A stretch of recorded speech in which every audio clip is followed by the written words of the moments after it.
Dear younger me,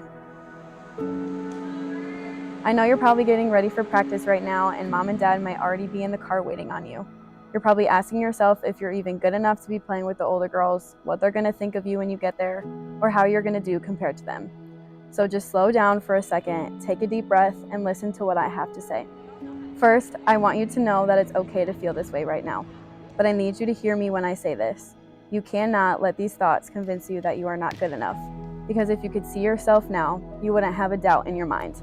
You're about to start a journey that you can't prepare for. It's something you're going to have to learn and grow through day in and day out.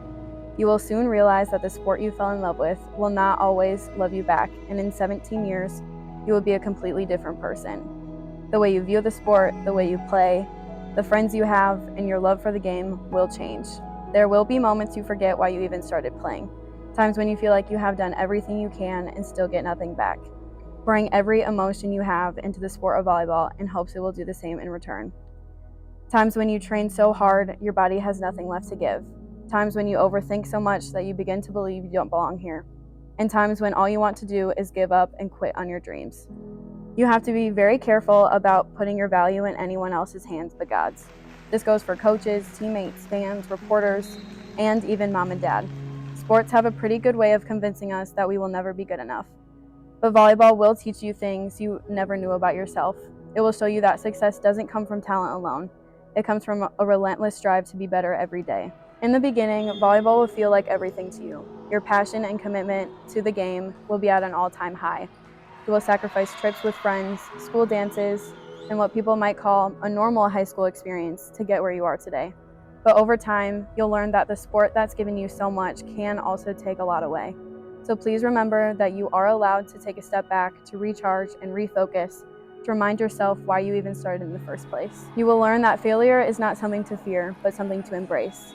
It's so much more than the wins and losses. It's about the people. You will learn who your people are and who your people are not. You will experience the highest of highs and the deepest of lows with these girls.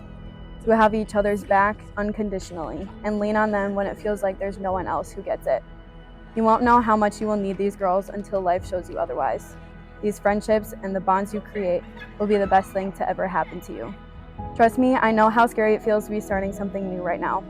The fear of failing is still something I struggle with to this day.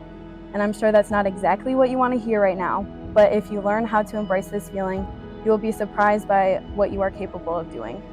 Remember that dream of you being a college volleyball player? Well, you did it.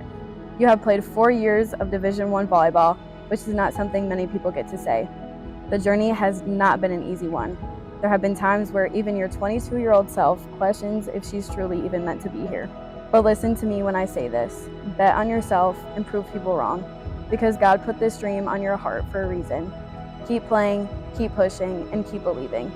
Because the person volleyball helps you become and the lessons it teaches you will stay with you long after the last whistle blows. I'm so proud of you. With love, your future self.